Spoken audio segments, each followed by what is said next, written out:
हिंगोली जिल्ह्याची ओळख आहे, मात्र याच हिंगोली जिल्ह्यातले हळद उत्पादक शेतकरी जे आहेत ते यावर्षी सुरुवातीपासून अडचणीत आहेत. खरं तर यावर्षी सुरुवातीला अतिवृष्टी झाली आणि अतिवृष्टीमुळे कुठेतरी हळदीच्या उत्पन्नात घट झाली. त्यानंतर पुन्हा एकदा हळदीचे बाजारात भाव पडले आणि आता शेतकऱ्यांनी जे आहे ते शेतातले हळद काढून आपल्या शेतामध्ये वाळवायला टाकले. मात्र होत असलेल्या अवकाळी पावसामुळे जे आहे ते शेतकऱ्यांची या हळदीमुळे अवकाळा होत आहे. आपण बघतोय की शेतकऱ्यांना जे आहे ते या हळदीला जे आहे ते प्रचंड मेहनत घ्यावं लागत आहे. आपण या ठिकाणी बघतोय की हे शेतकरी जे आहेत ते हळद शिजवून टाकली, हळद काढली,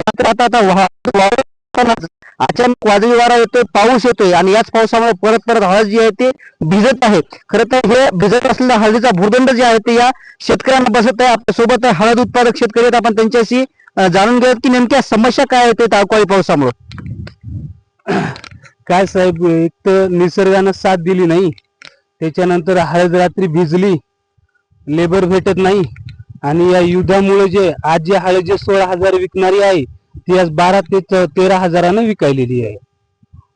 आपण बघतोय की कुठेतरी तिहेरी संकटामध्ये जे आहेत ते हळद उत्पादक शेतकरी सध्या सापडलेले आहेत. एकतर दुसरीकडे युद्ध चालू आहे, युद्धामुळे हळदीचे भाव पडले, तिसरीकडे जे आहे ते अतिवृष्टी झाली होती, तर अतिवृष्टीमुळे उत्पन्न कमी निघालं आणि आता हळद वाळून शिजू घातली तर ही हळद आता पावसाने भिजत आहे. त्यामुळे हळद उत्पादक शेतकऱ्यांना जे आहे ते अडचणीचा सामना करावा लागत आहे. कॅमेरामन साईनाथ सह मी रमेश चेंडके, TV9 मराठी, हिंगोली.